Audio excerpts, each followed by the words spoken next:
Wala, mga boss. Yan, inakit tayo ng gabi. Kapapalambot ng mga piyesang ito. Kagaya ng motor na ito. Ayan, umiikot na siya guys. At nagbubumba na yan. Ayan na, nag-iikot na rin. Bumba na yan. Ito naman, yung dalawang piston na binubumba ng actuator or motor, ABS motor. Yan. Dito yan guys nakalagay sa dalawang gilid na ito. At ito yung tinatamaan ng motor dyan sa loob. Umiikot siya dyan. Ganyan. Ito na yun. Dalawang piston. At ito naman, ito yung pressure control valve ng dalawang piston na ito. Ayan, dito rin yan nakalagay guys. Ayan. Okay. At ngayon, gumagana na ito guys. Napalagatik na natin yan. Napalagatik na natin yan lahat yan. Inisa-isa natin at tinanggal natin. Pero minarkahan natin ang bawat isang wire dahil baka magkabalik-baliktad. Problema ang kalalabasan yan. Hindi maayos. Yan. 1, 3 at 5. Ayan. Dito rin kasi yan guys. 1, 3, 5 at saka 4. Ito rin yung 4. Ayan. At ito yung kanyang ABS module control or ABS control. Ito na yon. Ngayon i-assemble na natin yan. Gagawa tayo ng video para sa YouTube kung paano natin yan inassemble at paano natin pagaganahin doon sa body. Ito guys ang pinakamahalaga dyan. Ayan na. Ayan. Kailangan may hangin yan dyan na lumalabas. Ayan. Pati doon sa kabila. Ayan na. Ayan. Ito yung pangunahan. Pangunahan. Dito pumapasok ang fluid at dito rin lumalabas. Ayun. Tapos ito naman yung panglikuran.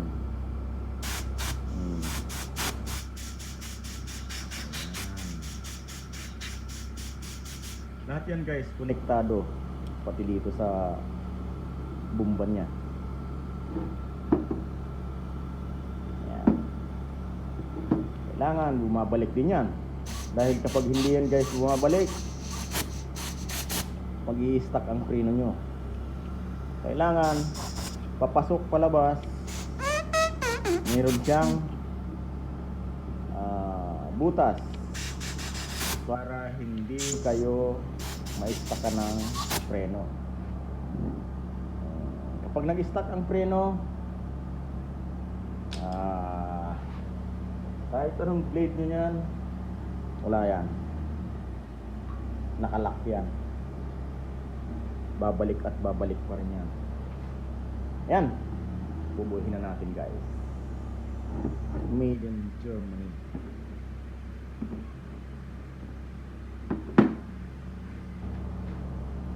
Ito yung ibang piyesa niya, saka yung mga relay.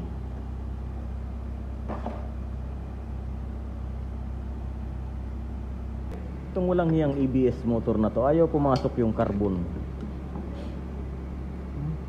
Kahit sikwat-sikwatin mo, ayaw.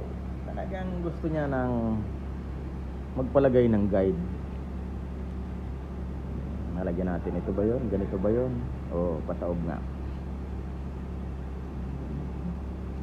Nalagyan kita ng guide kung ayaw mong pumasok. Papel.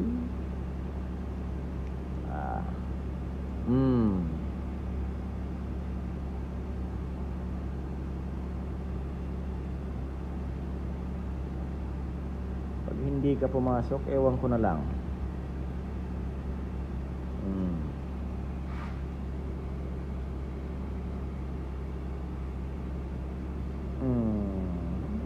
Lagyan natin ng guide na ganyan.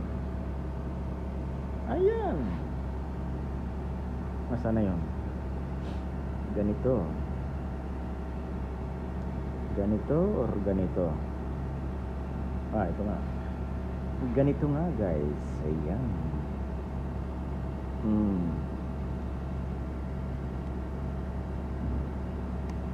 Abay, wag kang ayun. Salbahe ka ha. Ayaw mo ha. Pasok. Sabi ko na. Lumapat na oh.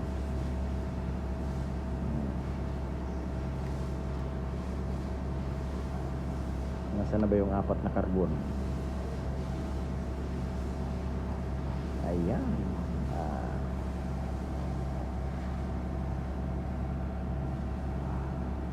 Kalukuhan niya lang na ayaw niyang pumasok pumasok din. Ngayon ilalagay na natin ito. Ganyan. Yung pinaka cover.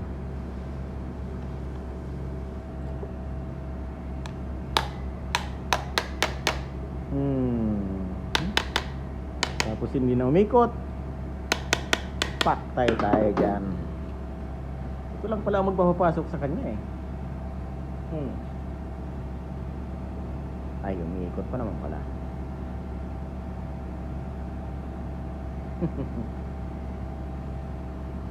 Tapos silalagay na natin ito dito guys. Ayan, ganyan. Bago natin lalagyan ng piston yung dito sa dalawang gilid. Ayan.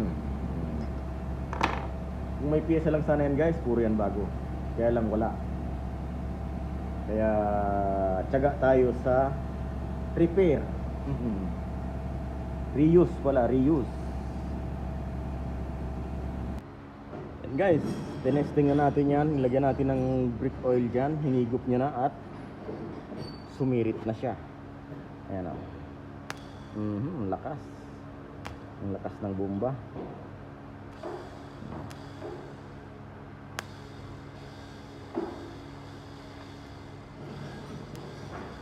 Ayos na yan. Yan.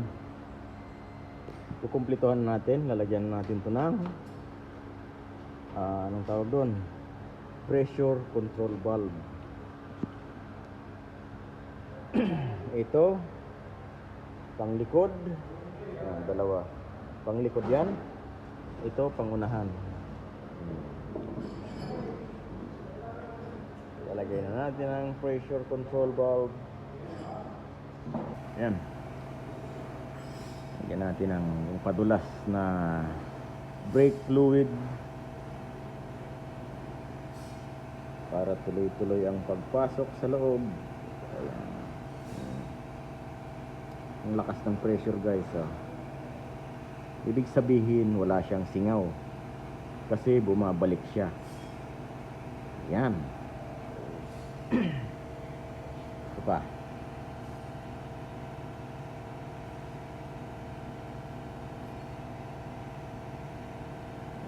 Brake fluid na yan na ginamit natin kanina pag testing ng pump. Yan din ang ilalagay natin dito. Ayan Ito naka-release. Ito nakasara. Ayan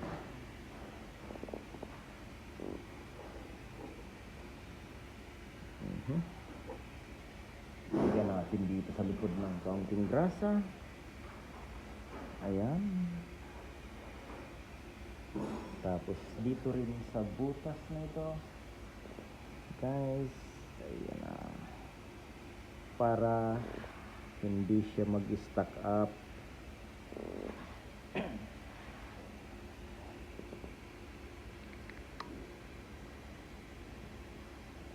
Ayan.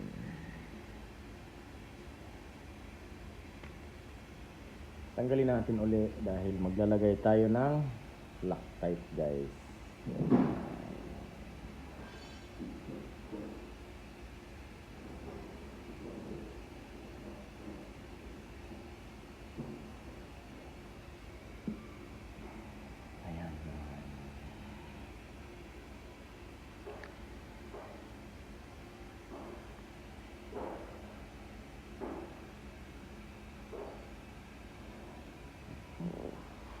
Ihigpitan na lang natin yan dun sa labas.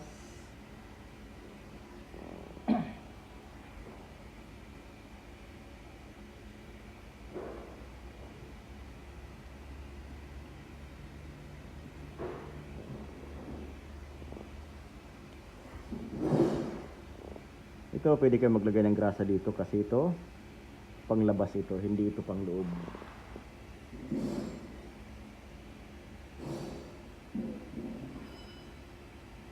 Tapos lagyan na natin ng Loctite, ihigpitan na natin.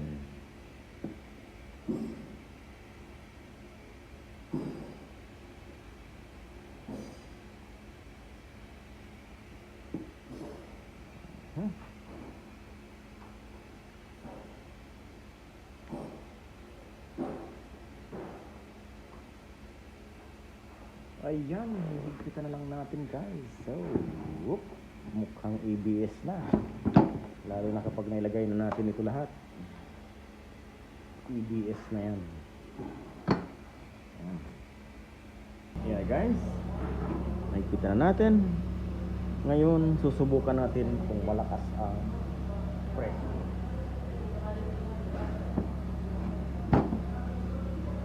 Nang malaman natin kung walang singaw or may natitirang hangin sa loob. Ayan. Layo-layo natin guys.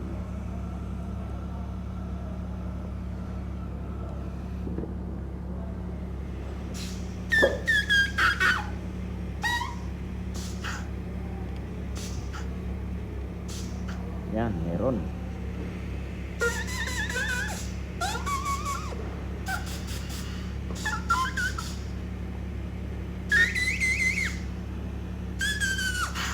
Ayos, ang lakas guys. So, nang balik. Tingnan nyo, ang naiiwan.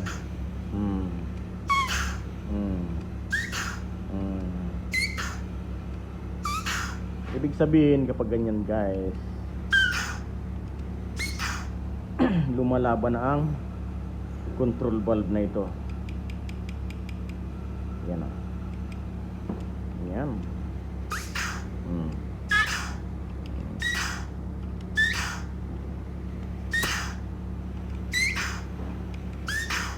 Ayun. Dito naman tayo sa panglikod. Ang lakas eh.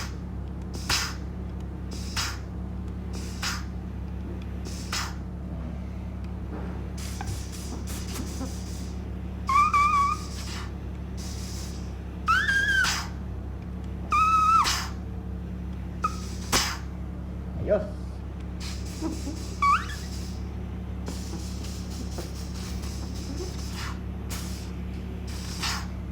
Ayos na siya guys oh.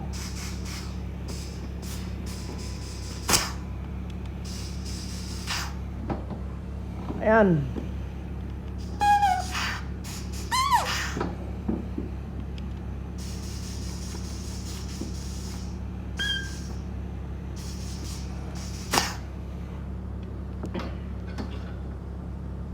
Ngayon, dito naman tayo guys sa paano na ba to? Paano yan? Nakalimutan ko ata. Ito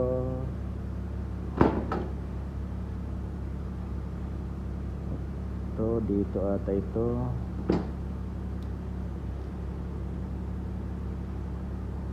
Abay, nakalimutan na.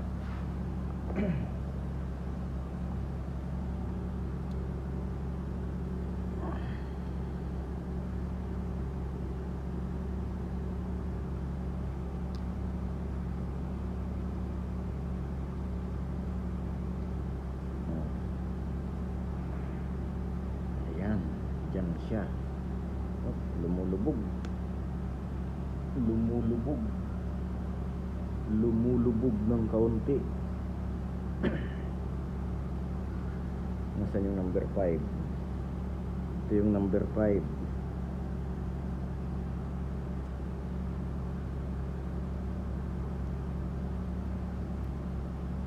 Number 5.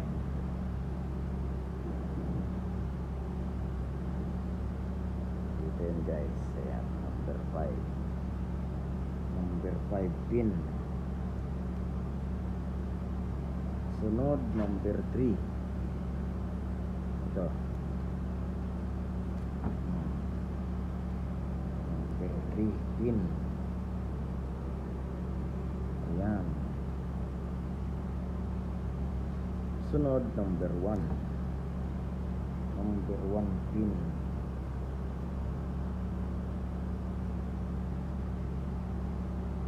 Ayan guys, meron yung number dyan, 135. Tapos ilalagay natin ito guys. So,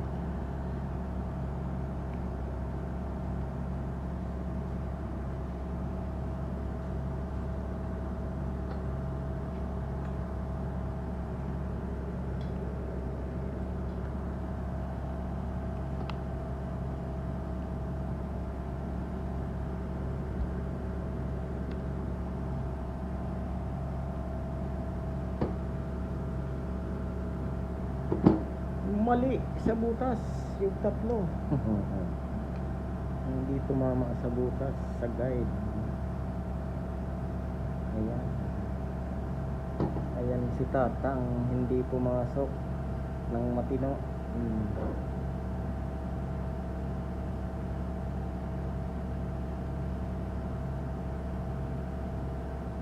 Ayan, nag-lock din. Mali pa rin. Tumalon pa rin yung isa.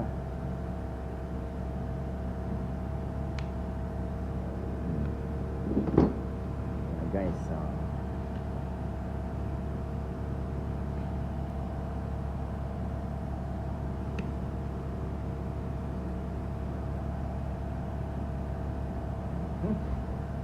lagyan na natin ng tornilyo.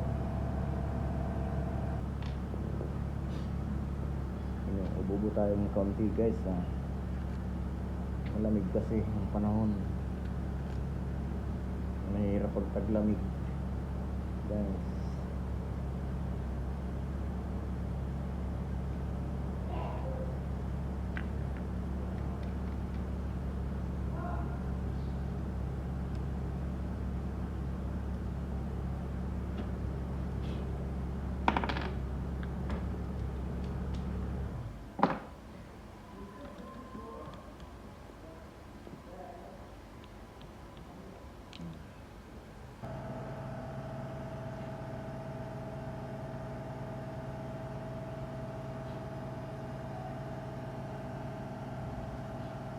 Patay, nakalimutan ko na kung paano na to.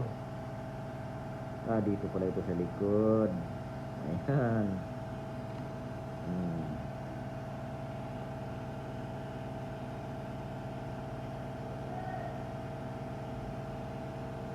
Ayan. Ayan na nga. Ito na nga pala mga boss. Tapos na.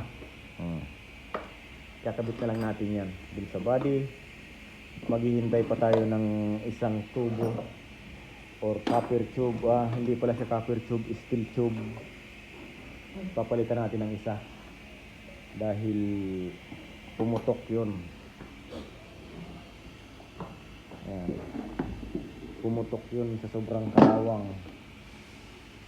Ayan. Ito na. Tapos na guys. Hanggang dito na lang ang ating video. Maraming salamat guys sa panonood. Bye bye.